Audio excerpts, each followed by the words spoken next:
Buenos días mi gente, mi nombre es Juan Echezábal, esta es la página La Tijera y hoy es martes 2 de diciembre del año 2025. Hoy se conmemora un aniversario más del desembarco del yate Granma, un yate que nunca ni debió de haber zarpado de Tuxpan, México, ni debió mucho menos haber llegado a las Coloradas con esos 82 cómplices, ¿no? 81 cómplices más Fidel Castro, que lo que llegaron fue a traer luto, desgracia y miseria al pueblo cubano.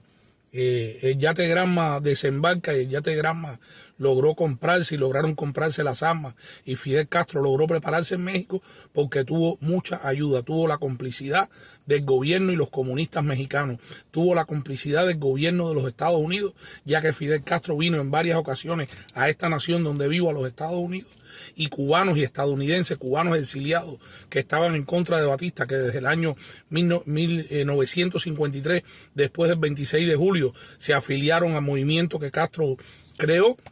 y vivían en Tampa, vivían en Miami, vivían en otras ciudades de los Estados Unidos, pues se sumaron y aportaron muchísimos dólares para que Fidel Castro finalmente pudiera iniciar su lucha armada contra la dictadura de Fulgencio Batista y Saldívar, que fue un niño de teta cuando lo comparamos con estos casi 67 años de tiranía opresora que han enlutado y ha desgraciado a Cuba. Si sacamos una cuenta y vemos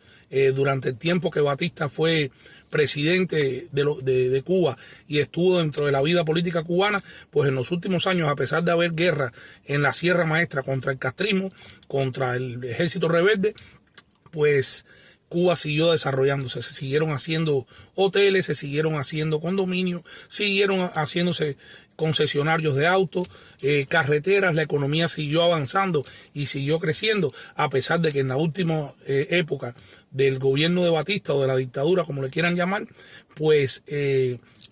los Estados Unidos le quitaron la ayuda financiera y le quitaron también la ayuda militar. Todo fue cuadrado, todo fue debidamente gestado y organizado para que Fidel Castro pudiera llegar al poder. Fíjense si es así, que de diciembre del año 1956 a enero de 1959, 17 periodistas estadounidenses de diversos medios, entre ellos el más connotado fue aquel famoso reportaje que le hicieron que Fidel Castro habló en inglés para el New York Times, fue Evan Matthews, y salió en todos los cines y salió en todas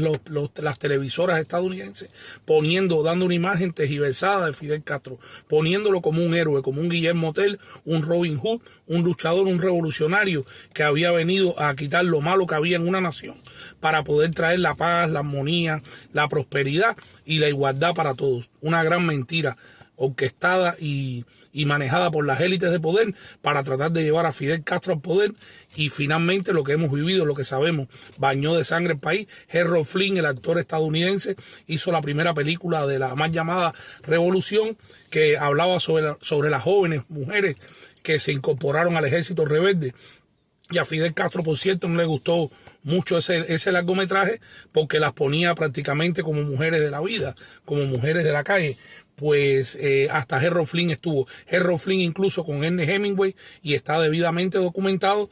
fue testigo presencial junto al asesino de la cabaña Ernesto Che Guevara de fusilamientos que se hicieron después de juicios sumarios, incluso sin tener pruebas sobre las personas que iban asesinando. Todos sabemos los crímenes que ha cometido el castrismo y sabemos que hubo mucha complicidad internacional con la llegada de Fidel Castro al poder el 1 de enero de 1959. Fíjense si es así, que Batista, teniendo una residencia permanente en los Estados Unidos, teniendo vivienda aquí en la ciudad donde yo vivo, en Daytona, pues no se le permitió entrar con su familia. Tuvo que irse a República Dominicana y después tuvo que irse a Europa para morir al final allá en España en el año 1974, si no me equivoco. Pues nada, mi gente, mientras esto sucede, mientras le doy este pequeño bosquejo, ¿no?, de la historia de lo que ocurrió un día como hoy en el año 1956, también quisiera recordarles que el 30 de noviembre hubo un levantamiento en Santiago de Cuba que fracasó porque supuestamente el levantamiento era para desvirtuar del desembarco del Granma, pero Fidel Castro,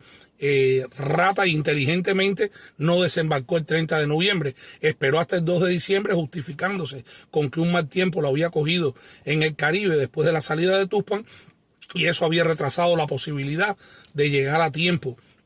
para mientras en Santiago se desvirtuaban con el levantamiento, el poder desembarcar en las Coloradas, allá en la zona de Granma.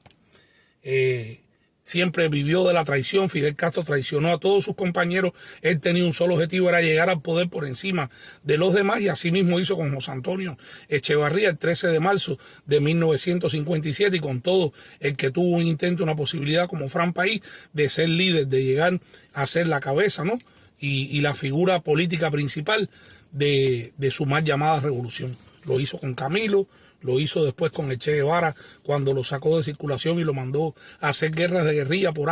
África, por Asia y por Latinoamérica para al final caer en manos del gobierno boliviano, ¿no? El 7 de octubre del año 1967.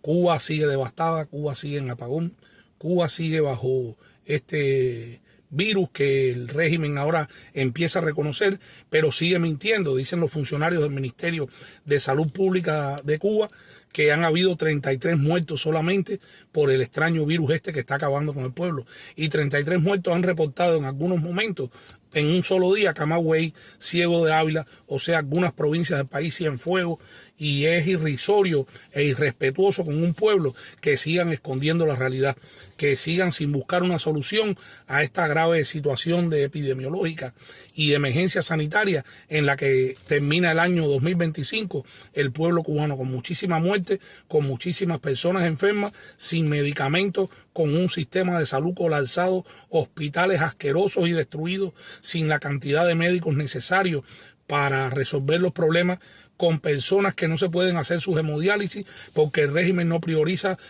comprar o nuevo equipamiento o resolver y reparar los que tienen en los hospitales, que la mayoría están en muy mal estado o destruidos. Ellos culpan al bloqueo de los Estados Unidos, sin embargo siguen importando camiones estadounidenses, autos de alta gama, siguen importando todo lo que necesitan para sus MIPYME, para sus bares, sus negocios, sus restaurantes y para toda la infraestructura hotelera, mientras descuidan la salud, mientras descuidan las carreteras, mientras descuidan el sistema electroenergético, el sistema hidráulico y o sea, toda la infraestructura de Cuba, porque al final toda esa infraestructura es para el servicio del pueblo y ellos, el pueblo, para nada les interesa. El régimen opresor castrista, la única prioridad que tiene es seguir sosteniéndose en el poder, es seguir reprimiendo a los cubanos, es seguir condenando a todo el que alza su voz por la libertad, por los derechos humanos, por el fin de la tiranía opresora castrista, seguirlo condenando bajo las mazmorras del castrismo, mientras ellos se siguen enriqueciendo, mientras ellos siguen sacando la mayor tajada, mientras ellos se siguen preparando para el día que finalmente tengan que abandonar el país, se vayan con billones y billones de dólares robados del erario público del pueblo cubano y del sacrificio de casi 7 décadas de una tiranía opresora que lo único que ha hecho es condenar al pueblo cubano al hambre, a la miseria, a la desgracia y a la represión. Diariamente vemos las imágenes de la situación en Cuba, cómo siguen los basureros por todas las principales calles del país, en cada cuadra, en cada barrio, frente a la opulencia que ha ido creando la cúpula dictatorial castrista con sus testaferros, sus hijos y sus nietos, y vemos que mientras siguen elevándose hoteles, se siguen derrumbando edificios. Vemos que mientras el pueblo no recibe los alimentos por la libreta de racionamiento hace muchísimos meses, siguen abriéndose MIPYMES donde hay de todo tipo de alimentos y todo tipo de productos a precios que no alcanzan ni para comprarse un cartón de huevo y una botella de aceite el salario de un mes de un trabajador promedio dentro de Cuba. Estas desigualdades, esta miseria en la que, disculpen, me tienen condenado al pueblo cubano, es el resultado de 67 años de un régimen comunista, de un régimen totalitario, de un régimen que se ha desconectado totalmente de las crecientes necesidades de los millones de cubanos a los que lleva reprimiendo y condenándolos al hambre, a la miseria, a los apagones, a la escasez de todo tipo y a la desgracia, porque a ellos no les interesa para nada el bienestar del pueblo cubano. A ellos les interesa seguir en el poder y lo harán mientras el pueblo cubano se lo permita. Mientras el pueblo cubano no alce su voz por la libertad, ahora viene el 10 de diciembre, se cumple un aniversario más de la Declaración Universal de los Derechos Humanos y los cubanos no saldrán a exigir sus derechos cuando saben que de los 30 artículos de la Declaración Universal de los Derechos Humanos, 39 son violados sistemáticamente por el régimen opresor castrista. Y digo 39 irónicamente porque muchos otros derechos que no están contemplados en la Declaración Universal de los Derechos Humanos, de la que Cuba fue signataria, y el régimen castrista en el 59, al llegar al poder, mantuvo y sostuvo su compromiso, pero así no lo ha cumplido. Ellos no lo respetan, ellos no respetan los derechos del pueblo, ellos han violado sistemáticamente los derechos humanos del pueblo cubano y mientras estén en el poder los seguirán violando. Por eso estaremos aquí desde La Tijera News denunciando los crímenes del castrismo, llevándoles a ustedes la realidad de lo que acontece en Cuba, señalando a la dictadura opresora castrista de Raúl Castro, Miguel Díaz-Canel, Manuel Marrero Cruz, Esteban Lazo Hernández, Bruno Rodríguez Parrilla y todos estos miembros de la cúpula dictatorial como los máximos y únicos responsables de toda la desgracia del pueblo cubano desde el 1 de enero de 1959. Seguiremos mostrándole al mundo la realidad de lo que acontece en Cuba, no como lo hace la prensa oficialista del castrismo al servicio del régimen opresor del pueblo cubano, sino con la inmediatez y la veracidad que gracias a ustedes siempre nos ha caracterizado. Yo les deseo una linda jornada de martes, muchísimas bendiciones para todo nuestro pueblo cubano, libertad para los presos políticos, el fin de la tiranía castrista, patria, Dios y libertad para el pueblo cubano. Mi nombre es Juan Echezábal y esta es La Tijera. Dios me los bendiga.